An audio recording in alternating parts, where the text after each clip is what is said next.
सरकारी अराजी पर कब्ज़े की बातें हैं, तो इस हवाले से मैं चाहता हूँ कि इस्लामाबाद में क्या सूरत हाल है। आपको एक पाकिस्तान की बहुत बड़ी यूनिवर्सिटी की ज़मीन पर कब्ज़े की कहानी है, उस कहानी का छोटा सा एक हिस्सा है, वो हम आपको सुनवाते हैं। कहानी बहुत लंबी है।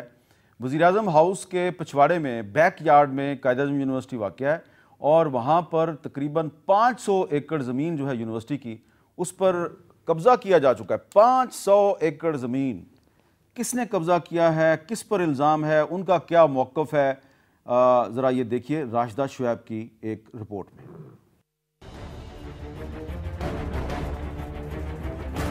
Quaid-e-Azam university higher education commission की रैंकिंग में पहला नंबर, लेकिन कब्जा माफिया का गढ़ बनने में भी पहला ही नंबर।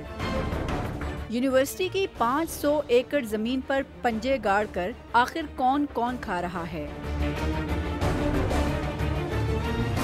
वाहिद जामिया है जिसके अंदर 9 गांव अभी तक आबाद हैं और वो एक्सपेंड करते हैं रोज़ाना की बुनियाद। बड़ा मुश्किल हो जाता है एक इदारे के लिए कि ख़ास तौर पर जब ये सेनेट के चेयरमैन थे तो इस यूनिवर्सिटी के कभी कभी चांसलर भी हुआ करते थे। कैसे एक यूनिवर्सिटी अपने कायम मकाम चांसलर के खिलाफ जाए विकेट करवाने के लिए। साबिक चेयरमैन सेनेट से जब जवाब लिया गया तो उन्होंने इन इल्जामात को सफेद झूठ का पलंदा करार दे दिया और अपनी सफाई में मिल्कियती कागजात भी दिखा डाले।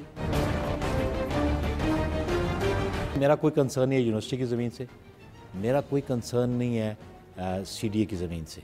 मैं अपनी मालकियत पे बैठा हूँ। ये ज़मीन मेरे बेटे के नाम में 20 कनाल का ये रेवेन्यू रिकॉर्ड है। जब मैंने घर बनाया था उस वक्त मैं गवर्नमेंट में नहीं था, मैं उसमें अपोजिशन में था, क्योंकि मैं पॉलिटिकल फिगर हूँ। ये मिलान करने की कोशिश है। यूनिवर्सिटी की ज़मीन कागजात पर 1709 एकड़, हकीकत में 1507 एकड़। 210 एकड़ ज़मीन आखिर कौन खा गया।